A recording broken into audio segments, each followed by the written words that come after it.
आप सभी को सादर प्रणाम करता हूं। आज का एक विशेष सत्र जिसको विद्यार्थियों, अभिभावकों के लिए और शिक्षा के क्षेत्र में काम कर रहे उन तमाम लोगों के लिए एक विशेष जानकारी के साथ में लेकर उपस्थित हुआ हूं। सबसे पहले तो शैक्षणिक सत्र जब समाप्त होते हैं तो नए सत्र में प्रवेश करने के लिए अभिभावकों के अंदर में भी एक प्रतियोगिता का भाव रहता है कि मेरा बेटा, मेरी बेटी अच्छे विद्यालय में प्रवेश ले, ऐसा सुसंस्कृत उसे माहौल, वातावरण मिले जहां पर वो आगे बढ़ने के लिए प्रेरित हो, साथ में विषयों का भी उसे शानदार ज्ञान हो। कुल मिला के एक अच्छा समावेश, बहुआयामी समावेश बच्चे को मिले, इसका प्रयास होता है। उसमें कुछ अभिभावक हैं जिनके बच्चे बहुत छोटे हैं, 2.5 साल से 3 साल, 5 साल की उम्र उनकी रहती है।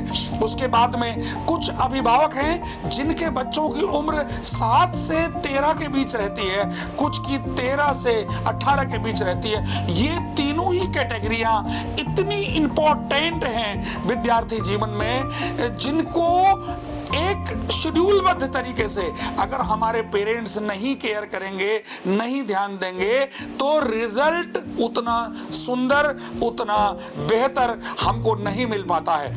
आज का यह विशेष अंक जो हम लेकर आए हैं वो इन्हीं सब विषयों पर एक सूक्ष्म सार लेकर आपके बीच में प्रस्तुत हुए हैं। अभिभावक बंधुओं, हम सबसे पहले तो ये तय करना बहुत जरूरी है हमें कि हम अपने बच्चे को किस प्रकार के, कैसे इंस्टीट्यूट में अपने बच्चे का दाखिला हम कराएं। तो दाखिला कराने के लिए स्कूल देखने से पहले हमको स्कूल की वर्किंग जो स्ट्रेटेजी है, वहाँ की जो कार्यक्रम शैली है, उसके बारे में जरूर हमको समझना चाहिए। सबसे पहला काम अभिभावकों का है। बच्चे अबोध हैं, छोटे हैं और इतने ज़्यादा उनके अंदर समझ अभी डेवलप नहीं हो पाई है कि कैसे उन्हें किस परिवेश में पढ़ना है और किस तरह की एक्टिविटीज़ को सीखना है। तो अभिभावकों की आज के इस प्रतियोगितावादी वातावरण में माता पिता की भूमिका और बढ़ जाती है। ऐसे में जब कभी भी अपने बच्चों के प्रवेश को, एडमिशन को लेकर अगर आप विचार करें तो सबसे पहले आपके मस्तिष्क में एक विचार जरूर आए कि वहाँ की वर्किंग स्ट्रेटेजी को आप देखें कि वहाँ की कार्यशैली किस प्रकार की है। वहाँ का प्रातःकाल विद्यालय लगने से लेकर अवकाश तक का शेड्यूल कैसा है, विद्यार्थियों के साथ में कनेक्टिविटी के लिए कौन सा, कैसा वातावरण विद्यालय ने बनाया है, इस पर हमारा विशेष फोकस रहना चाहिए। अब विद्यालय के नाम को कई बार अभिभावकों के दिमाग में रहता है कि वो एक नाम विद्यालय का एक बहुत बड़ा इंफ्रास्ट्रक्चर, विद्यालय के में आज के आधुनिक युग के हिसाब से तमाम तामा-झामा देखकर अभिभावक ये पैमाना तय कर लेते हैं कि विद्यालय की व्यवस्था ये मेरे बच्चे के लिए अनुकूल है। विद्यालय के पूरे सिस्टम, वहाँ की सुविधाओं को देखने के साथ साथ में आपको यह देखना बहुत जरूरी है कि विद्यार्थियों के मानसिक और शारीरिक रूप से विद्यार्थियों को तैयार करना पढ़ने के लिए। किसके लिए तैयार करना है? पढ़ाई करने के लिए विद्यार्थियों को मानसिक और शारीरिक रूप से तैयार करने के लिए, खुशी खुशी पढ़ने को विद्यार्थी तैयार हो, इसके लिए क्या उस विद्यालय में कोई योजनाएं चल रही है क्या? विद्यार्थियों को मित्रता के भाव को समझाने का, विद्यार्थियों को स्व की प्रेरणा, खुद की प्रेरणा से पढ़ने के लिए योजना किस तरह की बनाई गई है और पढ़ाई की इंपॉर्टेंस के साथ साथ में जो शैक्षणिक गतिविधियां हैं, उन गतिविधियों को किस रूप में हमें समझना चाहिए और कितनी इंपॉर्टेंस है उन चीजों की हमारे जीवन में, क्या इस पर भी उन इंस्टीट्यूट्स का विचार है, क्या इस पर उन इंस्टीट्यूट्स की वर्किंग है, ये देखना बहुत जरूरी है। मैं आप लोगों को बताना चाहता हूं कि कई बार बहुत सारे ऐसे उदाहरण हमारे जीवन में हमने स्वयं महसूस किए, देखे हैं, जहां पर एक पैनी निगाह अभिभावकों की अपने बच्चों पर रही और सकारात्मक वातावरण दिया गया और कनेक्टिविटी बच्चों के साथ में हार्ट टू हार्ट अभिभावकों ने रखी और अपरिहार्य परिस्थितियां थी कि बच्चा विद्यालय नहीं जा पाया। उसी परिवेश में बच्चा 5वीं पढ़ा, 8वीं पढ़ा, 10वीं पढ़ा, 12वीं में वो स्टेट का टॉपर विद्यार्थी किसी एक अच्छे कंपटीशन में निकला और उसने अपने जीवन को स्टैब्लिश किया, एक उदाहरण भी प्रस्तुत किया बाकी विद्यार्थियों के लिए, बाकी अभिभावकों के लिए। तो मायने रखता है कि हम जो विद्यार्थी को, अपने बच्चे को के भविष्य को चिंतित होते हुए जितना हम एक्सपेंसेस करते हैं, खर्च करते हैं उसके डेवलपमेंट के लिए, उससे कहीं ज़्यादा मायने रखता है हम बच्चे को भावनात्मक रूप से उसके साथ जुड़कर वो जिस विद्यालय में पढ़ रहा है, विद्यालय के लोगों के साथ में सीधे तौर पर कनेक्टिविटी बनाकर बच्चे के डेवलपमेंट में एक स्मार्ट अभिभावक के रूप में कैसे अपनी भूमिका प्ले कर सकते हैं, ये बड़ा विषय है। आज के इस तेजी से भागते हुए युग में हम ये कह सकते हैं कि एक अभिभावक भी एक बेहतर इंस्ट्रक्टर हो सकते हैं, एक अच्छे ट्रेनर हो सकते हैं, एक अच्छे गाइड करने वाले हो सकते हैं, एक अच्छे मित्र हो सकते हैं अपने बच्चों के, और एक ऐसे हम राज हो सकते हैं, एक ऐसे हम सहृदयी स्नेही साथी हो सकते हैं एक दूसरे के, जिसकी बात पर, जिसकी एक आवाज पर, जिसकी एक इशारे पर वो बच्चा खुशी खुशी अपने आप को जोड़ पाए, उस बात को मानने के लिए अपने आप को हर वक्त तैयार रखे।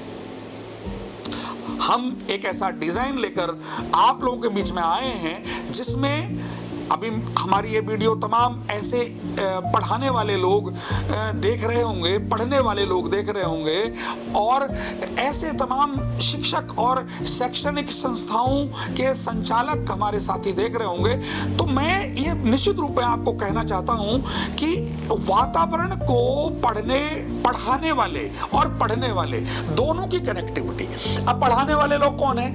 अभिभावक, माता पिता या बच्चे के लिए संसाधन जुटाने वाले लोग बच्चे को पढ़ाने के लिए व्यवस्थाएं जुटाते हैं, तो वो भी पढ़ाने वाले हैं, क्योंकि वो व्यवस्थाएं नहीं करेंगे तो चीजें हो नहीं पाएंगी। और वो लोगों की सबसे बड़ी जिम्मेदारी है जो विषयों का भी ज्ञान देते हैं, विषयों का ज्ञान देते हैं, जिसमें तमाम प्रकार के विषयों के बारे में आप विद्यार्थी को बताते हो। अब कम समय में विद्यार्थी एक सरल तरीके से आपके पढ़ाए हुए विषयों के से कनेक्ट हो जाए और उनको पढ़ने के लिए रुचि विद्यार्थी में पैदा हो, और विद्यार्थी के अंदर में एक भाव पैदा हो, और निरंतरता के साथ में, रेगुलरिटी के साथ में वो विद्यार्थी आगे बढ़े। इसके लिए आवश्यक है वहां का वातावरण कैसा है जहां आप पढ़ा रहे हैं। उस वातावरण का सबसे इंपॉर्टेंट रोल है, ये मैं आपको बताना चाहता हूं। अब इसी का दूसरा पहलू अगर आप ले लेंगे तो एक विचार करने वाली बात है। टीचर भी विचार कर सकते हैं इस पर, और जो समझदार विद्यार्थी हैं वो विचार कर सकते हैं, हमारे अभिभावक विचार कर सकते हैं। वो ये है कि अगर आप बहुत चिंतित हो अपने बच्चे की पढ़ाई के लिए, दुनिया का सबसे बेहतर टीचर आपके बच्चे को पढ़ाने आए, और अगर आपका बच्चा पढ़ना नहीं चाहेगा तो ना आप कुछ कर पाओगे ना वो टीचर कुछ कर पाएगा। तो इस बात को गहराई से समझिए कि दुनिया का सबसे बेहतर टीचर आपने ढूंढा और आप सक्षम हो, आपने बहुत खर्च कर दिया, उसके बावजूद भी अगर वो बच्चा पढ़ना नहीं चाहेगा तो आप कुछ नहीं कर पाएंगे, आपके हाथ खाली हैं। सवाल ये सबसे पहला उठता है कि बच्चा पढ़ना चाहे। अब उसका दूसरा पहलू देखिए, हमारे पास शासन संसाधन नहीं है, उतने ज्यादा एक्सपेंसेस हम नहीं कर सकते हैं, लेकिन प्रतियोगिता के इस युग में बच्चे को कंपटीशन के लिए तैयार भी करना हमको है। तो सबसे पहले अपने दिमाग से, मैं बार बार कहता हूं कि दिमाग से यह चीज निकाल दें कि जो कामयाब होते हैं उन पर बहुत खर्च किया गया है, उन पर एक प्लान्ड वे में खर्चा किया गया, और एक सॉलिड तरीका अप्लाई किया गया, जिस तरीके से वो बच्चा कामयाब हुआ है। उसको वो कैसे उस बच्चे को मानसिक और शारीरिक रूप से पढ़ने के लिए हम तैयार कर पाएंगे, ये है आज का विषय। अब वो शारीरिक और मानसिक रूप से जब तैयार हो जाएगा तो वो स्वतः खोजी बन जाएगा। खोजी, वो खोजने लगेगा चीजों को, विषय के तमाम सारे शीर्षकों को, टॉपिक्स को, तमाम उसकी जिज्ञासा, उसके अंदर जिज्ञासा डेवलप होगी। तो जिज्ञासा डेवलप होगी चीजों को जानने की। उसके अंदर जिज्ञासा ये होनी चाहिए कि मेरे पिता किस तरह से संघर्ष करके 4 पैसा लाते हैं और मेरे को उस पैसे पर को मेरे लिए इस्तेमाल किया जाता है, उसका एक बड़ा पार्ट। तो मैं इसको बिल्कुल भी वेस्ट नहीं होने दूंगा और मैं कोशिश करूंगा कि मैं बेहतर करूं, हर बार मैं बेहतर करूं। तो ऐसा वो प्रेरणा पाए, इसके लिए हम क्या करें? उसे वो ये सोचने के लिए विचारवान विद्यार्थी हो, बच्चा हो, वो ये सोचे कि इतने महंगे महंगे कॉपी किताब लाकर मुझे दिए गए हैं, इतना ज्यादा शुल्क मेरे को खर्च किया जा रहा है, मेरे को ट्यूशन्स भी मेरे लिए लगाए जा रहे हैं, और मैं इन किताबों को, जिनकी इतनी ज्यादा कॉस्ट भी है, मैं इनको पढ़ नहीं रहा हूं, और मेरे बगल में बैठा विद्यार्थी, मेरा साथी, मेरा सहपाठी, वो निरंतर पढ़ रहा है, समय पर काम करता है और चीजों को बेहतर करने में जुटा रहता है, ना आने पर टीचर से क्वेश्चन करता है, और जब तक संघर्ष करता रहता है जब तक कि उसको उसके सवालों के जवाब न मिल जाए। तो वो उस तरह के भाव जब उसके अंदर पैदा होंगे तो क्या शानदार चीज निकल कर आएगी, आपको मजा आ जाएगा। अब मजे की बात देखिए, मजे की बात यह है कि बच्चे को खेलने में रुचि है, बच्चे को स्विमिंग करने में रुचि है, बच्चा टीवी देखने में बहुत आनंद महसूस करता है, बच्चा को मोबाइल दे दो तो खुश होने लगता है। क्या ऐसा वादन नहीं हो सकता कि बच्चे को किताबें पढ़ने का जो टाइम हो, वो टाइम जो उसने 2 घंटा, 2.5 घंटा, 1 घंटा रखा है, उसकी भी प्रतीक्षा रहे उसे कि भाई पढ़ाई का टाइम आने वाला है, मुझे मजा आने वाला है, मैं पढ़ूंगा। आज तो सुबह से मैं उसके दिमाग में ये हो कि शाम को आज मुझे मैथ्स लगानी है, 3rd चैप्टर मैथ्स का आज मुझे कंप्लीट रिवीजन करना है और मजा आएगा, बहुत मस्ती से पढ़ूंगा। और उसे एक चीज, उसे ये हो कि इंग्लिश में लेसन नंबर 4 जो है वो फलाने पे आधारित है, उसकी पूरी समरी मैं समझूंगा और मॉर्निंग असेंबली में उसकी समरी को मैं पूरे विद्यार्थियों के सामने बोलूंगा, इस बार मेरा टर्न आना चाहिए। उसके लिए वो काम कर रहा है, वो काम कर रहा है। हिस्ट्री में उसको पढ़ाया गया second world war. Second world war में कौन लोग थे, कौन कंट्रीज थी, उसके हीरो कौन है, उसके विलेन कौन है, किस कंट्री का क्या पार्ट रहा उसमें, कब ये हुई, कब समाप्त हुई, उसके मेरिट्स क्या हैं, डिमेरिट्स क्या हैं, इसके बारे में जानने की जिज्ञासा। बहुत ही सुंदर क्वेश्चन है ये। संविधान ने हमको अधिकार दिए, साथ में कर्तव्य भी दिए हैं, रिस्पॉन्सिबिलिटीज। वो जो राइट्स एंड रिस्पॉन्सिबिलिटीज हैं वो हमारे कॉन्स्टिट्यूशन में क्या है? बच्चे को जानने की जिज्ञासा हो, वो पढ़े, फिर ये समझे कि वास्तव में क्या जो राइट्स हमको दिए गए हैं वो राइट्स पूरे मिल रहे हैं, जो रिस्पॉन्सिबिलिटीज है क्या हम उसको फुलफिल कर रहे हैं। जब उसके अंदर में क्वेश्चंस आने चाहिए उसके दिमाग में, और वो क्वेश्चन अपने टीचरों से जद्दोजहद करे, पूछे कि सर ये बताइए ये क्या है। तो जब वो जिज्ञासाएं आने लगेंगी, उस तरह का हमारा बच्चा बनने लगेगा। ये आप सोचिए कि आपका उसे पढ़ाना सकारात्मक होता चला जा रहा है। बच्चा खोजी होना चाहिए, खोजो चीजों को, ढूंढो कैसे आए यार, क्यों, कैसे, कब, कहां। इन सवालों के जवाब जब विद्यार्थी खोजने लगेगा तो समझ लीजिए उसका रास्ता सही चल रहा है। ये भाव क्यों, कब, कैसे, कहां, ये क्वेश्चन जब उसके दिमाग में आने लगेंगे, ये कभी कभी 3rd क्लास के बच्चे के दिमाग में आने लगता है, कभी कभी 12वीं के बच्चे के दिमाग में भी नहीं आता है। तो आपको तो मैं ये कहता हूं कि सीधे सीधे एक चीज करो, जैसे ही आपको लगता है कि मेरा बच्चा अब समझ इसके अंदर डेवलप होने लगी है, किसी में समझ फर्स्ट क्लास में आने लगती है, किसी बच्चे का बिहेव तो ऐसा होता है कि नर्सरी केजी यूकेजी तक पहुंचा, यूकेजी में दिखने लगता है कि इसके अंदर समझ डेवलप हो गई। आपको ये दिखता है कि रोज जब पापा घर आते हैं तो मम्मी पानी एक गिलास लेकर आती है, पिलाती है। अब वो बच्चा जो वो यूकेजी में पढ़ रहा है वो पानी नहीं निकाल पा रहा है, लेकिन फिर भी गिलास ले आ रहा है, या थोड़ा पानी मिल गया लेकर पापा को दे रहा है। अब आप देखिए कि उसकी तो वहां उसी के इर्द गिर्द से उसका जो मैच्योरिटी है दिमाग की आपको दिखी, वहीं से उसकी ट्रेनिंग शुरू हो सकती है। और एक बच्चे को ये समझने में 8 साल लग गए, वो 8th क्लास में भी नहीं समझ पा रहा है, 10th क्लास में भी उसको समझ नहीं डेवलप हो पा रही है। ठीक है, कर रहे हैं, माँ कर रही है, पिता कर रहे हैं, क्या हो रहा है, कहाँ से आ रहा है, कहाँ जा रहा है, ये जो तामा झामा घर में बना हुआ है ये कैसे मेरे पिता ने किया। तो ये इन बातों को बच्चा सोचने लगे, चीजों के बारे में जिज्ञासु हो जाए और क्वेश्चन करने लगे, ये अगर जितनी जल्दी उसके अंदर हो जाएगा उतनी जल्दी वो चीजों को समझने लगेगा, उसके दिमाग में विचार बनने लगेंगे, और जब ये विचार बनने लगेंगे तो उसकी लाइन बिल्कुल क्लियर रहेगी।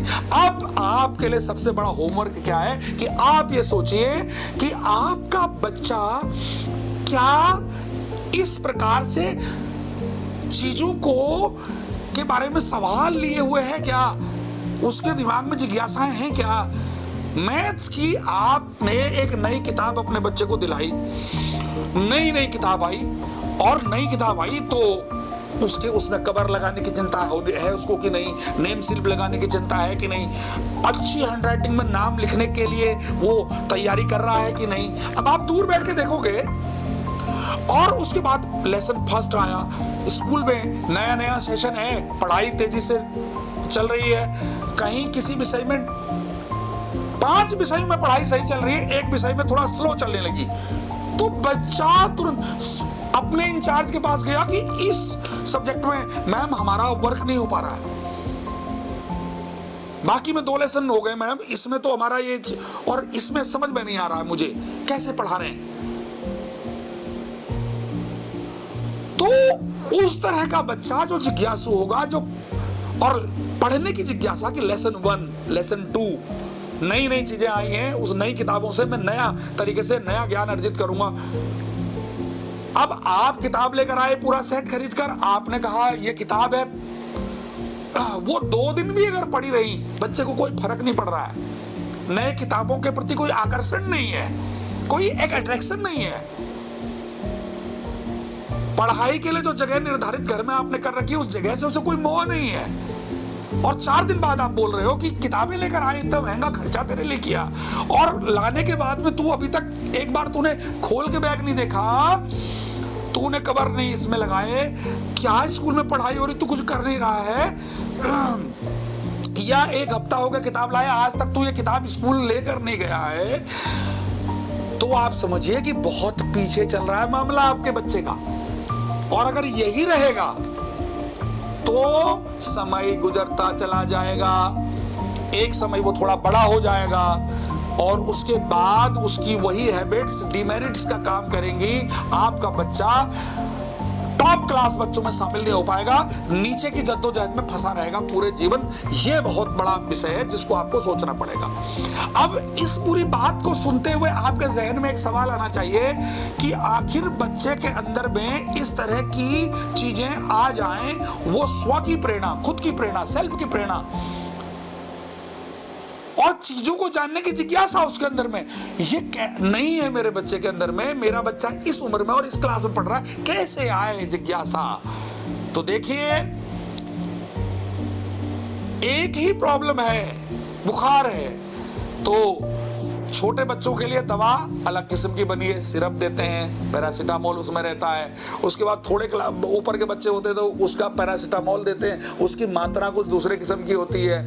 एक ठीक ठाक बड़े व्यक्ति को 18 साल के प्लस को देते हैं, उसके लिए पैरासीटामोल कितने mg की है। पैरासीटामोल उसका क्वांटिटी और उसका जो तरीका है देने का और उसका जो बनावट है, उसकी जो कैपेसिटी के साथ में उसके अंदर में जो कंटेंट्स हैं, वो सब अलग अलग तरीके से पेश किए जा रहे हैं, अलग अलग तरीके से दिया जा रहा है। तो अगर कोई 3rd क्लास के विभाग मुझसे पूछें कि सर ये बताइए मेरे बच्चे के अंदर ये चीज कैसे डेवलप होगी, तो आपके लिए इसका सॉल्यूशन थोड़ा सा अलग होगा।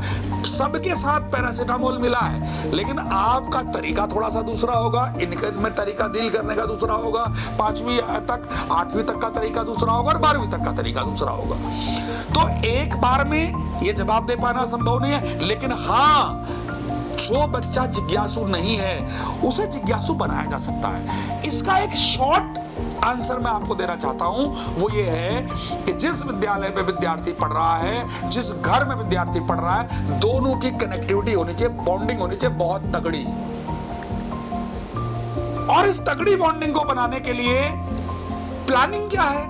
अब जैसे हम लोगों ने एक नया फार्मूला निकाला कि विद्यालय विद्यार्थी के घर इसके साथ में कनेक्टिविटी खुद बना लेगा। क्यों? क्योंकि हम एक बाउंडिंग डेवलप करेंगे विद्यार्थी के साथ में। विद्यार्थी कैसे घर में पढ़ रहा है, घर में किस प्रकार की जगह उसको मिली है बैठ के पढ़ने के लिए, उसमें कहीं कुछ कमी कुछ ज्यादा दिख रहा है तो हम पेरेंट्स को गाइड कर सकते हैं कि सर यहाँ पर इसको हटा दीजिए, ये चीजें लगा दीजिए, थोड़ा इसका वातावरण ठीक कर लीजिए। उतने में ही हो जाएगा, उसमें एक्सपेंसेस एक्स्ट्रा नहीं करने। बच्चा हार्डली अटैच रहे अपने माता पिता से, बच्चा हार्डली अटैच रहे अपने स्कूल से। ये जो चीजें हैं इस पर मेहनत लगती है। और आजकल क्या है, कॉरपोरेट की तरीके से, एक व्यापारिक सिस्टम की तरीके से इंस्टीट्यूट्स चल रहे हैं और उसमें क्या है कि आप अपने बच्चे को लेकर गए, बच्चा अंदर गया, दिन भर की एक्टिविटी लेकर वो घर आ गया, उसने रूटीन वाइज होमवर्क कर लिया, उसके बाद दूसरे दिन फिर चला गया, महीने में आपने फीस जमा कर ली और वो एक रूटीन चलता रहा।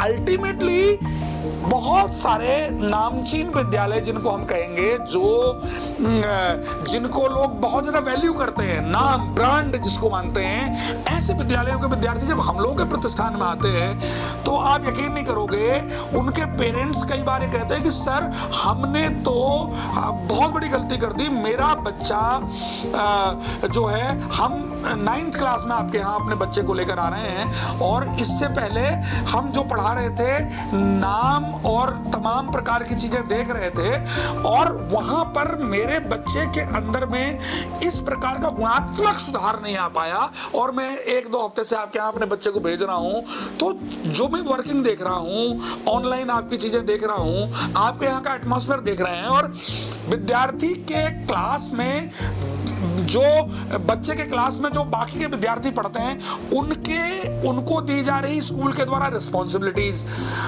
पढ़ाई लिखाई से कैसे उनको कनेक्ट किया जाए, वीक स्टूडेंट को कैसे अच्छे स्टूडेंट्स अपने साथ में लेकर आएंगे, ये रिस्पॉन्सिबिलिटीज विद्यार्थियों को दी गई है। क्लास का वातावरण सुंदर कैसे बने, घर का वातावरण सुंदर बनाने में हमारी क्या भूमिका रहेगी, उस लेवल तक की चर्चाएं, सेशंस के माध्यम से चर्चाएं और विद्यार्थी के साथ में अच्छे एटमॉस्फेयर के तमाम उदाहरणों को लगातार हैमरिंग के माध्यम से उसके ब्रेन को हैमरिंग करना और हैमरिंग बार बार किसी अच्छे चीज का एग्जाम्पल उसके सामने रखना, उसी को रेगुलर हैमरिंग बोलेंगे।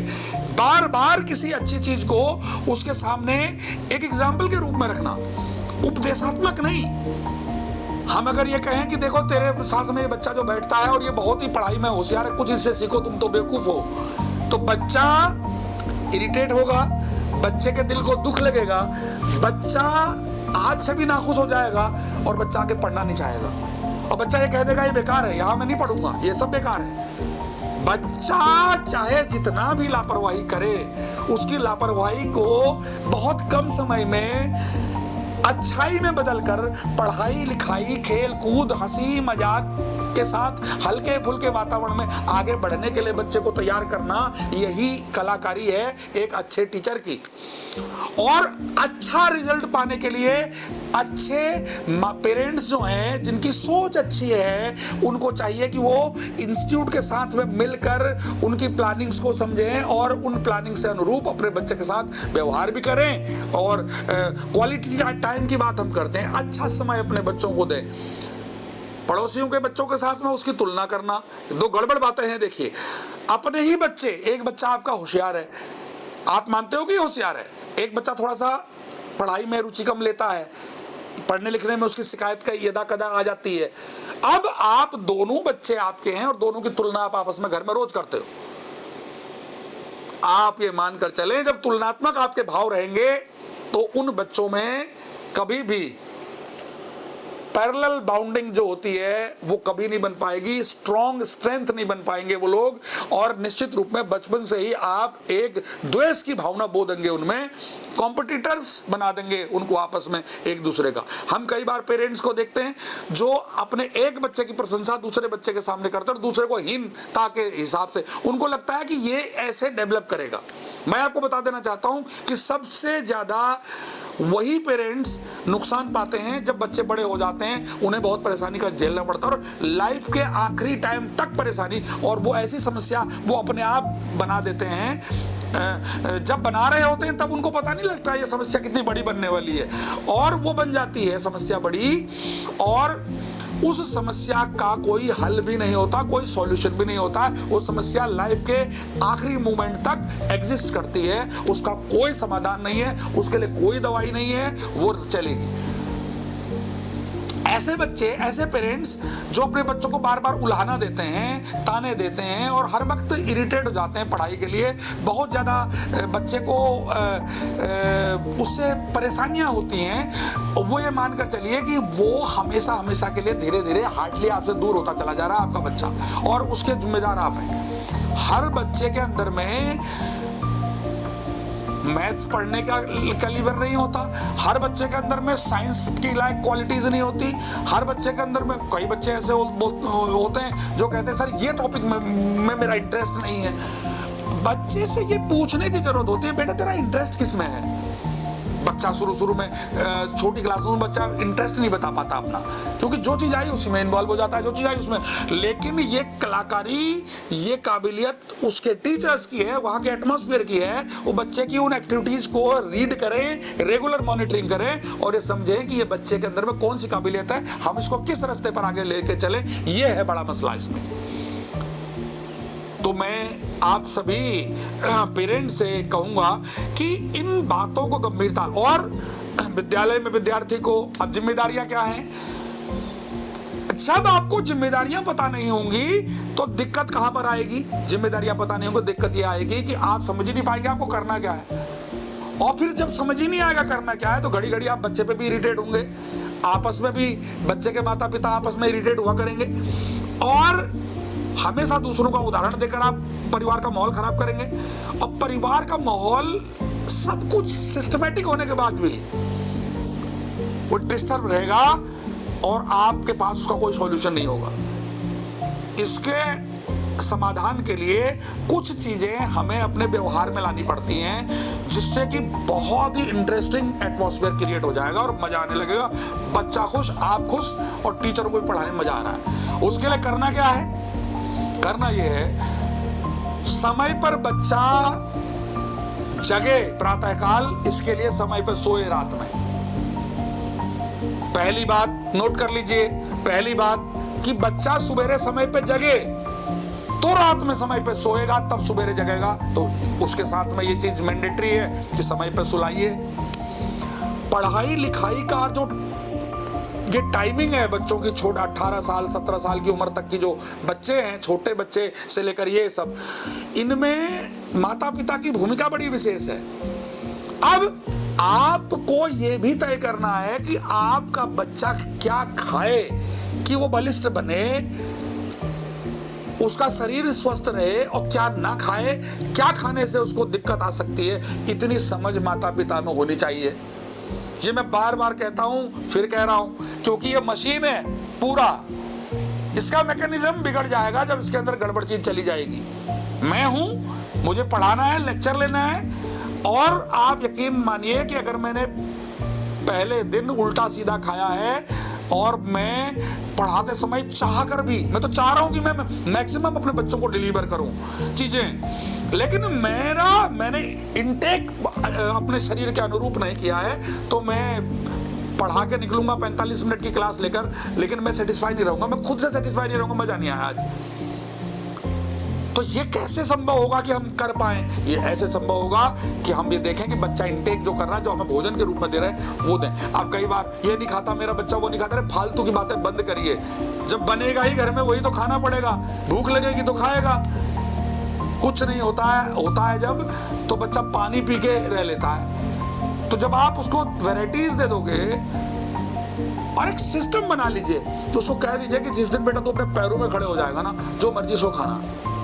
अरे वो जब अपने पैरों में खड़ा होगा ना, तो उस वक्त वो इतना समझदार हो चुका होगा कि क्या खाना है क्या नहीं खाना है, वो खुद ही अपने आप लाइन क्लियर कर लेगा अपनी। आज आपको करनी पड़ेगी उसकी चिंता, इस बात को समझ लीजिए। पहले तो बड़ा क्लियर सा, उसके बाद आप ये देखिए कि रोज मेरा बच्चा स्कूल जाए। जब इतना करोगे जाहिर सी बात है बीमार कम पड़ेगा। रोज मेरा बच्चा स्कूल जाए, क्योंकि बीमार नहीं पड़ेगा, क्योंकि ये दो पहले फार्मूले जो मैंने बताए उनमें वो फॉलो करोगे तो बच्चा बीमार बहुत ही कम पड़ेगा। रोज स्कूल जाए, समय पर स्कूल जाए, इसकी चिंता करिए। हर रोज बच्चे के साथ में आधा घंटा बैठिए, माँ बैठे पिता बैठे दोनों बैठिए और चर्चा करिए। बेटा हिंदी में आज कैसा रहा, इंग्लिश में कैसा रहा, मैथ्स में कैसा रहा, और क्या क्या चीजें नहीं हुई, क्या बताया टीचर्स ने, कितने लेसन पढ़ा दिए, कितने बच्चे, क्या तुझे समझ में आया क्या नहीं आया, जो तुझे समझ में नहीं आया क्या तूने टीचर से पूछा कि नहीं पूछा। और सेल्फ स्टडी, स्वाध्याय, स्व के प्रेरणा से अध्ययन करना, स्वाध्याय। टीचर ने पढ़ाया, लेक्चर दिया, क्वेश्चन आंसर कराए, कॉपी चेक हो गई, सब कुछ हो गया। अरे इस तामे झामे में बच्चे ने पढ़ाई कहाँ करी? पढ़ाई ये कि जब क्लास में टीचर पढ़ा रहे थे वो कंसंट्रेट होकर सुन रहा था, जो चीजें नहीं आ रही थी उसको नोट कर रहा था। बाद में उसने टीचर से पूछा कि ये बता दीजिए सर, ये बता दीजिए, उसको बताया गया। उसके बाद में उसने उस लेसन को घर में खुद पढ़ा। जो मैथमेटिक्स के क्वेश्चन टीचर ने एग्जाम्पल के रूप में कराए क्लास में, उन क्वेश्चंस को लिख लिया पहले एक जगह पे, फिर उनका सॉल्यूशन बगैर देखे उसने सॉल्यूशन निकाला, देखा कि वो कहाँ अटक रहा है। फिर उसने देखा कि ये अच्छा इस जगह पे मैं अटका, अब अगली बार उसने उसको ठीक किया। बच्चा स्व की प्रेरणा से कर रहा है सब हरकतें, और फटाफट यहाँ लिख रहा है, उसको पता है कि ये मेरा सॉल्यूशन सही, आंसर सही नहीं निकला। सेकंड लास्ट स्टेप पर मेरा मैथ्स का क्वेश्चन गलत हो गया। क्यों गलत हुआ? क्योंकि मैंने ऐसा सोचा लेकिन ऐसा नहीं था, इसमें टीचर ने ये करा रखा है, ये क्यों कराया। अब क्यों का जवाब नहीं है, कल क्यों का जवाब पूछूंगा अपने टीचर से। क्यों का जवाब कल मिल गया, वो समझ गया कि इसका मतलब ये होगा, अब वो उसी को लिखेगा।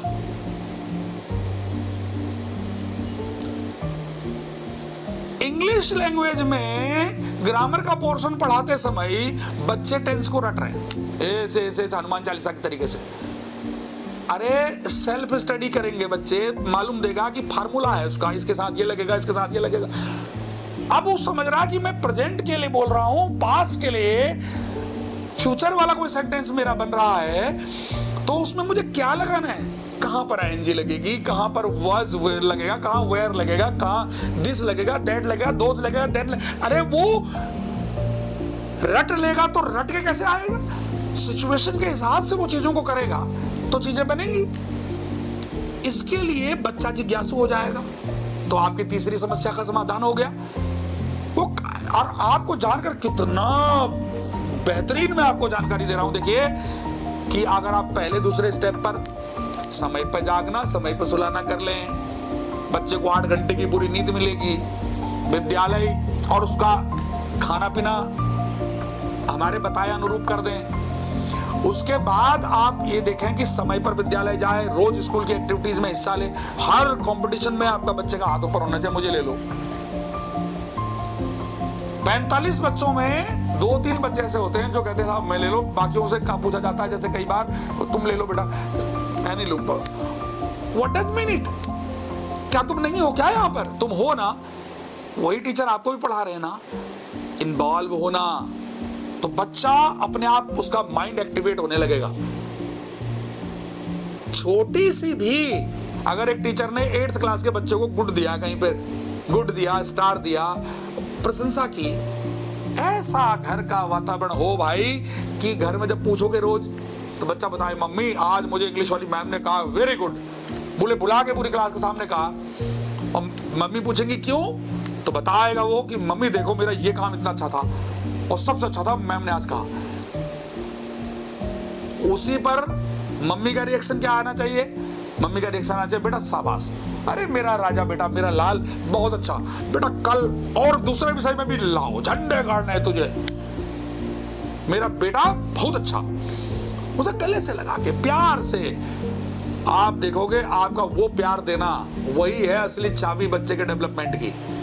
उस चाबी को समझिए। और उसके बाद उसका माथा चूम लिया, आपने कहा मेरा राजा बेटा। और तुरंत जब उसके पापा पहुंचे, माँ ने किया तो उसके पापा पहुंचे, अब सबसे पहले उस बच्चे के सामने, अरे आज हमारे बेटे को इंग्लिश वाली मैम ने आगे बुलाया था भाई, और देखो सबसे क्लैपिंग करवाई उसके लिए, और ये देखो स्टार दिया है, ये गुड दिया है अपने बच्चे को। तो पापा की रोल क्या होगा? पापा थके हैं, परेशान है, कहीं कोई दिक्कत है, लेकिन पापा की जिम्मेदारी है उस वक्त तो सब चीज को अपने चेहरे, अरे बेटा बहुत, अरे मेरा राजा बेटा बहुत बढ़िया। राजा बेटे का जो सीना चौड़ा होगा ना, राजा बेटे को 440 वोल्ट का करंट डेवलपमेंट के लिए लगेगा और जंप मारेगा। और दूसरे दिन उसे रहेगा कि यार क्या प्यार दिया कल घर में, पापा अलग लिपट रहे हैं, मम्मी, और दूसरे दिन वो दूसरे विषय में भी लग जाएगा। ये है चाबी डेवलपमेंट की। वो बोल रहा है मम्मी सुनो ना मेरी बात सुनो, अरे तुम, अब आपके उस इरिटेट एटमॉस्फेयर से, आपके उस, बच्चा छोटा है ना, उसे नहीं पता है, उसको रिस्पॉन्सिबिलिटी बनाने के लिए तमाम काम करने हैं। अभी छठी के बच्चे को कई बार पेरेंट्स कह देते हैं इतना बड़ा हो गया तू है, समझता नहीं है हमको। अरे क्या समझेगा तुमको भाई, तुम तो कभी समझे नहीं उसको। तुम अपने माता पिता को समझोगे नहीं, मालूम नहीं, तुम उससे कह रहे हो कि समझे नहीं। देखिए इस गंभीरता को पकड़ लीजिए बस खाली, और जो पकड़ लेगा, मैं दावे के साथ आपको कह रहा हूं, अगर आप इसको पकड़ लेंगे तो ये आपको किसी भी एटमॉस्फेयर में आपका बच्चा रहेगा वो निश्चित रूप में डेवलप करेगा। बस ये आप समझ लीजिए, बच्चे के पढ़ाई को भी एक खेल के रूप में समझकर पढ़ने की जो कला है उसको डेवलप करने में माता पिता की बहुत बड़ी भूमिका है। इसको मैं आपको कहना चाहता हूं। एडमिशंस का टाइम चल रहा है, तमाम लोग आते हैं, मिलते हैं, ऐसे पेरेंट्स आते हैं जिनको इस प्रकार की जानकारियां नहीं है। अब वो आए, मिले, उनके बच्चों से मिले, हम उनको सीधे सीधे अपने इंस्टीट्यूट के डिसिप्लिन के बारे में बताते हैं कि भाई देख आप किस परिवार में रहे हो, किस स्कूल में पढ़े हो, मुझे नहीं पता, यहाँ एक फार्मूला है, सेट फार्मूला है, आपको उस फार्मूले में हम डालेंगे तो बेटा 15 दिन तक, 2 हफ्ते तक आपको कुछ नहीं, जहां गलती करेंगे आपको टोकेंगे नहीं, प्यार से समझाएंगे, कहीं कोई दिक्कत नहीं। 15 दिन बाद अपने आप को आप मान लेना कि तुम पुराने विद्यार्थी अब हो चुके हो। 15 दिन ट्रेनिंग के लिए हैं, उस 15 दिन में हमारे इस एटमॉस्फेयर में आप रच बस जाओ। अब सवाल 15 दिन ही क्यों, तो कितने दिन देंगे, वो तो अपने आप को नया ही मानता रहेगा। तो 15 दिन बहुत होता है उस एटमॉस्फेयर में उसको एडजस्ट करने के लिए। पेरेंट्स को बता देते हैं, और मैं तो पेरेंट्स से कहता हूं, माता पिता से, और साथ में जो टीचर्स हैं हमारे अच्छे टीचर्स, विषय पढ़ाते हो मैथ्स, विषय पढ़ाते हो साइंस, कंप्यूटर पढ़ाते हो, अब तो आर्टिफिशियल इंटेलिजेंस की बुक आ गई, वो भी पढ़ा रहे हैं लोग, हमारे यहाँ भी चल रही है। अब आप देखिए कि विषय आप कुछ भी पढ़ाएं, कभी कभार एक आध सेंटेंस आपका बच्चों के आचरण से में सुधार से संबंधित, उपदेशात्मक नहीं, उपदेशात्मक नहीं, उपचारात्मक एग्जाम्पल के साथ, उदाहरण के साथ में कोई एक आध कभी कभार पढ़ाई का सीरियस माहौल से हल्का फुल्का माहौल बनाते हुए आप बता देंगे, तो आप बहुत बड़ा एहसान कर देंगे बच्चे के ऊपर में।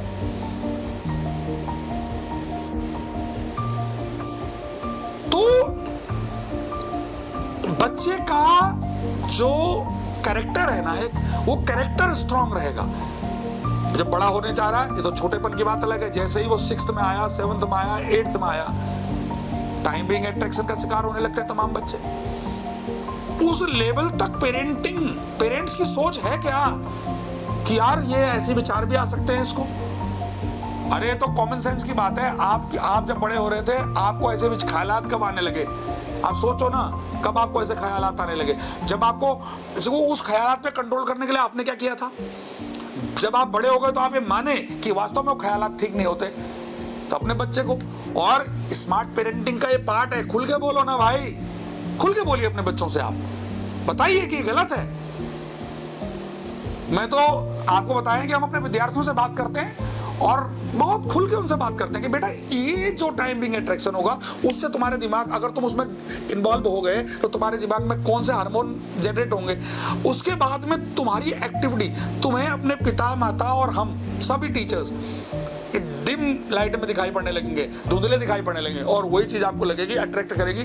और वो ऐसी चीज है कि ऐसी गंदगी है कि जो अट्रैक्ट करेगी, चुंबक की तरह खींच लेगी अपनी तरफ। जब तक तुमको माता पिता की और टीचरों की इंपॉर्टेंस समझ में नहीं आएगी, जब तक तुम अपना बिगाड़ लोगे। 2 साल 4 साल 6 साल, अरे खुल के बात कर लेते हैं ना उसके मेरिट्स डिमेरिट्स के बारे में, उसके अच्छाई बुराई के बारे में। टाइमिंग अट्रैक्शन में शिकारी नहीं होगा बच्चा, 10 बार सोचेगा, ऊर्जावान बनेगा, ऊर्ध्वगामी बनेगा। लिहाज कर, किस बात की शर्म बच्चे से बोलने में भाई, हर चीज तो वो देख रहा है ना इसमें। बेटा ये तो तू देख रहा है, इसमें जो तुझे दिखाई पड़ रहा है, जिसको देखने के लिए तू अपने माता पिता से छिपा के मोबाइल का इस्तेमाल कर रहा है, इससे दुष्परिणाम क्या होंगे? दुष्परिणाम बताने में क्या बुराई है? बताइए उसको, दुष्परिणाम बताओगे तो चीजों को समझेगा। बहुत जेंटलमैन बन के हम तो ये कैसे बोले अपने बच्चे से? अरे भाई कैसे बोले, वो तो दुनियादारी नेगेटिव देख ही रहा है, फिर कर लीजिए जो करना हो आपको। अब रेगुलर बच्चे की डायरी में सिग्नेचर करना है। डायरी देखिए रोज, बहुत बड़ी जिम्मेदारी आपके लिए है, बड़ी लेकिन छोटी जिम्मेदारी। डायरी रोज देख करनी है। कई हमारी बहनें घरों में रोज शाम को दीप बत्ती जलाती हैं और पूजा करती हैं, अर्चना करती हैं। ऐसे ही समझ लो ये काम करना है, रोज डायरी भी देखनी है, एक बार को ड्यूटी में शामिल कर लीजिए। माता पिता कई बार कहते हैं साहब हम बहुत पढ़े लिखे नहीं है इसलिए हम नहीं देख पाते। अरे भैया अच्छी हैंडराइटिंग में साफ सुथरा लिखा है या नहीं लिखा, इतना तो कोई भी बता देगा। बच्चा कैसे साफ सुथरा कर रहा है कि नहीं कर रहा है। हम लोग यहाँ सेल्फ स्टडी चार्ट हम बनाते हैं, बच्चा बना रहा है कि नहीं बना रहा है। अब सेल्फ स्टडी चार्ट बनाने वाला फार्मूला क्या है हमारे यहाँ का? पेरेंट्स कोई सवाल ही नहीं करते। अरे सवाल आप भी तो करिए हमसे कि ये क्या है, क्यों है, क्यों कराते हो ये काम, तो हम बताएंगे क्यों कराते हैं, उसका फायदा क्या है ये बताएंगे। आज इस सेशन में तो हमने क्या किया, 6th 7th 8th में राइटिंग की बुक चला दी। तो कई पेरेंट्स कहने लगे राइटिंग की बुक में सर 150-200 रुपया 300 रुपया बर्बाद हो रहा है, क्यों राइटिंग बुक चला? अरे भैया 1st 2nd 3rd 4th 5th में आपने भी ध्यान नहीं दिया, उनको कराने वाले लोगों ने ध्यान नहीं दिया। अब उसमें जिन बच्चों को हम अच्छा बना चुके हैं उनसे भी बोला, उन्होंने भी ले ली। अब क्या है कि राइटिंग लिखो कहा गया उसमें, वो एक ही दिन में 4 पेज कर देंगे, नहीं। हमने उसमें क्या किया, एक दिन में सिर्फ 2 लाइन लिखनी है, डेट के साथ बगल में डेट डाले, 2 लाइन भरी है। और जैसा प्रिंट है ना ऊपर में, प्रिंटिंग में जो बनाया सेम बनाइए और पेंसिल से बनाइए। पहले तो पेंसिल से एक बार पूरी बुक भरेंगे, फिर उसको मिटाएंगे, फिर पेन से करेंगे। एक दिन में 2 लाइन लिखनी है खाली, और 2 लाइन में जो शब्द बनाने का जो शेप आएगा वही शेप हिंदी की कॉपी में, इंग्लिश की कॉपी में लिखेगा वो। अब आप समझिए, मैंने देखा राइटिंग करो रोज एक पेज राइटिंग करो, कर रहे हैं नहीं कर रहे हैं, सिंसियरिटी है उनके अंदर, करके ला रहे हैं नहीं कर रहे हैं, आप उनको कह रहे हो। पेरेंट्स कह रहे हैं सर राइटिंग वाइटिंग ना कराया करिए। अरे भाई किसी साफ सुथरी चीज से ही तो शुरुआत होगी। राइटिंग तो सुधारना बहुत जरूरी है भाई, उसको आप अंडर एस्टिमेट मत करिए। तो राइटिंग देखिए रेगुलर उसको कि बेटा जब अच्छा हो रहा है कहीं पर, बहुत बढ़िया साफ सुथरा उसने लिखा है, प्रशंसा करिए। प्रशंसा तो भाई देखो मुक्त कंठ से होनी चाहिए, अरे खुल के प्रशंसा करिए। कई बार आपको लगता है इसमें छोटी सी प्रशंसा करनी चाहिए, बड़ी कर दीजिए, आपकी बड़ी प्रशंसा से लाभ निकलेगा। कई बार हम देखते हैं कि माता पिता कभी भी उनको अप्रिशिएट ही नहीं करते। अरे कर लिया बताओ, पिछले 2 महीने से कुछ किया नहीं, आज करके लाया, दिखा रहा है हमको ये है। अरे ऐसा क्यों बोलते हो भाई? तो ये है वर्किंग का हमारा तरीका। और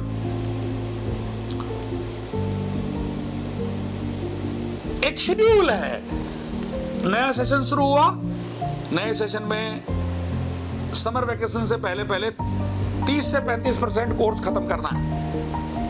अब कोर्स खत्म करना है, बड़ा अजीब सा लगा, खत्म कर रहे हैं, बच्चा चाहे समझे ना चाहे समझे, ऐसा नहीं है। टीचर्स के लिए भी बाउंडेशंस हैं कि इतने टाइम पर ये इतना कोर्स पढ़ाना है आपको, इतने पे इतना, इतने पे इतना। अगर वो बंदिश नहीं रहेगी तो वो एक किताब में 3 साल का वो लगा दें। एक शेड्यूल्ड है तरीका। अब अचानक से आप 2 दिन घर में बैठा लो बच्चे को, तो जो ट्रैक पे आया हुआ रहा सब छूट जाएगा। तो करना क्या है कि हमको एक तरीके से उसको सिस्टमेटिक करना है। बच्चे को वो रेगुलर अपनी कनेक्टिविटी में बना रहे बच्चा, उसके लिए उसको तैयार करना है। जब वो रोज आएगा, एक दिन बाई चांस किसी दिन नहीं आ पाया तो दूसरे अपने क्लास के क्लासमेट्स के साथ में मिलकर अपना काम पूरा कर लेगा। मेरा काम बढ़िया रहे, इसकी जिज्ञासा बनी रहे, क्लास में बैठकर भी ये मेरा पूरा हो गया, बढ़िया से अपनी कॉपी को संभालते हैं। अच्छा, पढ़ने वाले बच्चों की एक बड़ी क्वालिटी देखिए, हम देखते रहते हैं, एक CCTV पे देखते हैं, बच्चों से मिलते हैं, क्लास में जाके देखते हैं, पीछे खड़े रहते हैं तो देखते हैं, बच्चों के साथ बैठ जाते हैं। टीचर पढ़ा रहा है, हम बच्चों के साथ पीछे बैठे हैं, सबसे लास्ट रो में बैठे हैं और देख रहे हैं टीचर कैसा पढ़ा रहा है, देख रहे हैं कि बच्चे क्या कर रहे हैं। कई बार तो ऐसा होता है कि बच्चों टीचरों को हमने कहा है कि हम जब पहुंचे हैं तो आप एक्शन में मत आइए, आप बस उसी रूटीन पर रहिए, आप ब्रेक नहीं होना चाहिए आपका। तो होता क्या है, लास्ट रो वाले जाने के हम आ गए, बाकी पूरी क्लास नहीं जान पाई। अब हम देख रहे हैं कि कौन बच्चा क्या कर रहा है। तो ये सिस्टमैटिक वर्किंग हो गई। अब कोई बच्चा गड़बड़ कर रहा है, उसका ध्यान पढ़ाई में नहीं है, सीधे सीधे हम उसके ऊपर में चढ़ाई कर दें तो पढ़ते नहीं हो, क्या कर रहे थे, आओ इधर, तुम्हारा ये करते हैं, तुम्हारा वो। ये तरीका नहीं है। ये टीचर्स को मैं कहना चाहता हूँ, उसको बड़े प्यार से, उसको इमोशनल करके, उसके दिल के साथ कनेक्टिविटी, दिल से दिल जोड़कर ही उससे बात करके ही तब वो पॉजिटिव होगा। ये नहीं कि आप एक लट पकड़कर उससे कहने लग जाओगे कल से करना, नहीं तो ये कर देंगे वो कर देंगे, ये तरीका नहीं है। अब इसका दूसरा पहलू एक बड़ा खतरनाक सा बता रहा हूं आपको। टीचर्स ध्यान से सुने, समझें, बच्चों के भविष्य को बनाने के लिए हमारा जीवन है। तो इसीलिए कुछ बड़े स्मार्ट टीचर्स अपने आप को बनते हैं भाई। वो क्या करते हैं, बच्चा कुछ करे उनकी बला से, बस तुम अपना पढ़ाओ, कॉपी किताब पूरे करो, अपना रजिस्टर भरो, पढ़ने वालों ने पढ़ लिया, कॉपी चेक कर दी, बाद में बता दिया ये तो लापरवाह है साहब, इनका है। ज्यादा एक्शन में आकर डंडा उठाना गलत। बच्चा गलती कर रहा है उसको इग्नोर करना गलत। आप बहुत बड़े मैथमेटिशियन हो, पढ़ा रहे हो, अरे आपकी मैथमेटिक्स बच्चे के जहन तक नहीं पहुंची, आप डिलीवर नहीं कर पाए, किस बात के टीचर हैं आप? जब आप डिलीवर ही नहीं कर पा रहे हो, बच्चा आपका दिया गया ज्ञान बच्चे के दिमाग तक फीड नहीं कर पा रहे हो आप, बच्चा आपसे पढ़ने के लिए लालायित नहीं हो पा रहा है, आप अपना ज्ञान आपके पास रखिए ना, किसी काम का नहीं है आपका ज्ञान। उस ज्ञान को बच्चा बत्तख के बच्चों की तरीके से वो ऐसे ऐसे ऐसे बैठ गए, सर पढ़ाइए पढ़ाइए, मजा आएगा, मजा आ रहा है, सर पढ़ा रहे, बच्चे सर पढ़ा रहे, तो आप टीचर हैं, बहुत बड़े ज्ञानी आप बने बैठे हैं, लेक्चर ले रहे हैं, आपको कोई नहीं सुन रहा आपकी बात, क्या मतलब के टीचर हो आप इग्नोर कर रहे हो ना पढ़ने वालों को, तो भी आप एक अच्छे टीचर नहीं हो। आप केनिंग करना शुरू कर दे रहे हो, इरिटेट हो जा रहे हो, तो भी आप अच्छे टीचर नहीं हो। आप सोचिए कैसा एक सुंदर सा प्यारा सा वातावरण बनाना पड़ेगा जिस वातावरण बच्चा पढ़ेगा। और मैं दावे के साथ कह सकता हूं कि बच्चे ने छोटी क्लासेस में मेहनत नहीं कर रखी है, वो सीधे पहुंच गया 8 तक आ गया जंप मारते मारते। हाँ, उसका बेसिक कमजोर है, तकलीफ होगी, क्यों? 6 का नहीं जानता, 7 का नहीं जानता, 8 में प्रॉब्लम हो रही है। लेकिन उस बच्चे के अंदर अगर मैं सीखूं, मैं पढ़ूं, ये जिज्ञासा पैदा हो गई तो 6th वाला भी रिवीजन हो जाएगा रिमीडियल में, 7th वाला भी रिवीजन हो जाएगा रिमीडियल में। अब बच्चा ऐसा आपको मिला है, चैलेंजिंग है भाई, पढ़ाइए। नेग्लेक्ट करके, नजरअंदाज करके उसके फ्यूचर के साथ हम खिलवाड़ नहीं कर सकते, ये हमको समझना पड़ेगा। नए नए विद्यार्थी विद्यालय में आते हैं तो 2-4 दिन जैसे वो बैठते हैं नए एटमॉस्फेयर में, ये सारा अब हो रहा है, एक नया एक्सपीरियंस हो रहा है कि इसने अपना काम कर दिया। इतना खतरनाक काम इसने किया है कि विद्यार्थियों को ऐसा बना दिया है कि जो बड़े अजीब से नेचर के हो गए, अजीब हो गए बच्चे भाई। वो नए माहौल में नए दोस्तों के साथ में एडजस्ट करने को तैयार नहीं। आए 2 दिन 3 दिन पढ़ने के बाद में हम नहीं पढ़ पाएंगे, हम नहीं कर रह पाएंगे। यहां तो बहुत ज्यादा अजीब सा माहौल है। क्यों? क्योंकि ये सारी चीजों तो माता पिता को चाहिए ये कि थोड़ा सा समय दीजिए, टाइम दीजिए चीजों को। जिस विद्यालय को आपने तय किया है, टाइम दो। आपने बच्चा आज स्कूल में एडमिट किया, आप 4 दिन में रिजल्ट चाह रहे हो। अरे भैया, किस माहौल में पढ़ाया था, किस स्कूल में पढ़ाया था, कैसे टीचर थे, क्या माहौल था, मालूम नहीं। अब आप चाह रहे हो कि 4 दिन में रिजल्ट मिले। और सर आपके यहाँ का तो बड़ा नाम सुना है, 3 दिन हो गए मेरे बच्चे को कोई डेवलपमेंट ही नहीं हुआ। अरे यहाँ कोई मशीन थोड़ी रखी है कि घोल के पिला देंगे उस मशीन से दवाई। एक अनसिस्टमेटिक, अव्यवस्थित, डिस्टर्ब हुआ एक पर्सनैलिटी आप लेकर आए हो, जिसको हमें एक शानदार बनाना है, तो लगेगा टाइम। और निश्चित रूप में बनाएंगे, लेकिन टाइम लगेगा। अभी तो सबसे पहले तो हम उसको मानसिक और शारीरिक रूप से पढ़ने के लिए तैयार कर ले जाएं, तब आपने हमको अप्रिशिएट करना चाहिए, स्कूल्स को अप्रिशिएट करना चाहिए, यस सर मेरा बच्चा स्व की प्रेरणा से पढ़ने लगा, ये तो आपने काम कर दिया। तो टाइम लगेगा चीजों को होने में, और बच्चे को इस प्रकार के प्रेशर को झेलने के लिए तैयार करना है। ये भी हमारी कलाकारी है, ये भी आपके साथ मिलकर ही हम कर पाएंगे। प्रार्थना सभा एक बहुत इंपॉर्टेंट रोल प्ले करती है किसी विद्यालय के लिए। उसको जितना सुंदर बनाया जा सकता है उतना सुंदर बनाया जाना चाहिए विद्यालयों के जरिए से। हम लोग के यहाँ भी है, रोज हर पल उत्सव कार्यक्रम के अंतर्गत हमने उसको एक सुंदर बनाया, और हर दिन नए विद्यार्थी, हर दिन नई एक्टिविटीज, देश दुनिया में क्या हो रहा है उस पर आर्टिकल्स वहां बोले जाते हैं, हर बच्चे को बोलने का मौका मिलता है। और वहां पर लगभग 45 से 1 घंटा खड़े होने का है रिवाज, जिसके अंदर स्टैमिना नहीं होगा तो धड़ाधड़ गिर जाएंगे। उसी तरीके से मानसिक स्टैमिना नहीं होगा और आप उसके सामने प्रेशर वाले एटमॉस्फेयर को रख दोगे, भाग जाएगा, नहीं पढ़ेगा। पढ़ने से चिढ़ गया, उसके बाद दोबारा से पढ़ाई पर के ट्रैक में लाना बहुत असंभव काम है। तो उसको भी हमें देखना है। तो इस पर हमारा विचार आपसे ये है कि हमारी हेल्पलाइन नंबर हमारे वीडियो में फ्लैश कर रही है। आप कहीं भी इस वीडियो को देख रहे हो, किसी भी जगह से आप उस नंबर पर संपर्क करें। विद्यार्थी की काउंसलिंग हमारे यहाँ टाइम दिया जाता है, पेरेंट्स अपने बच्चे के साथ आए, प्रॉपर उसकी काउंसलिंग हम लोग करते हैं। काउंसलिंग करने के बाद में हम बच्चे की मेरिट्स डिमेरिट्स को समझते हैं, उसकी बाकायदा एक फाइल तैयार करते हैं, उसके बिहेवियर पर निरंतर हमारा निगाह रहती है, और उसके बाद में हम उस बच्चे के डेवलपमेंट के लिए पेरेंट्स को एडवाइस करते हैं। पेरेंट्स की काउंसलिंग के बाद ये निष्कर्ष निकालते हैं कहाँ कमी है, और उनको हम गाइड कर देते हैं। इन छोटी छोटी तरीकों में बदलाव करके आप अपने आने वाली पीढ़ी को बहुत सुंदर बना सकते हैं, ये आप लोगों से हमारा कहना है। हम काउंसलिंग सेशंस को लेकर आए हैं, और इस काउंसलिंग सेशन को हमने ओपन किया हुआ है, और टाइम जो दे देते हैं उस टाइम पर ही हम अभिभावकों से अपेक्षा करते हैं कि वो आए। विद्यार्थी आपका कहीं रहता हो, कहीं आप उसको पढ़ा रहे हो, आप ऑनलाइन भी हम लोगों से परामर्श ले सकते हैं। ऐसा हमने एक वातावरण तैयार करने का काम किया है, और निश्चित रूप में हम ये अपेक्षा करते हैं कि आप लोग इन बातों को चिंतन मनन करेंगे और इन पर गंभीरता से विचार करेंगे, और निश्चित रूप में हम सब मिलकर एक अच्छा रिजल्ट लेकर आएंगे, और जिससे कि हमारा आने वाला समय थोड़ा सा सुंदर भी रहे और बेहतर रहे। हमारे आने वाले समय की बेहतरी के लिए हम इस काम को करेंगे, और पूरे संकल्पित भाव से करेंगे, जिसमें कि हमारी आजीविका के संसाधन डिस्टर्ब करने की आवश्यकता नहीं है, हमें अपने आप को डिमोटिवेट करने की जरूरत नहीं है। हम उन्हीं सब व्यवस्थाओं में सिर्फ अपने आप को सिस्टमेटिक करके, इस प्रकार के फार्मूलों के जरिए, इस प्रकार के उपक्रमों के जरिए, इस प्रकार के प्रयोग, छोटे छोटे नवाचारों के माध्यम से, नए नए प्रयोगों के माध्यम से अपने परिवार को, अपने बच्चों को बहुत सुंदर तरीके से आगे डेवलपमेंट करने में योगदान दे सकते हैं। यही आपसे कहना है। आगे की निरंतर हमारी जो आगामी कड़ियों में भी हम इस प्रकार के तमाम सुझाव, परामर्श और विचारों को लेकर आपके बीच में आएंगे।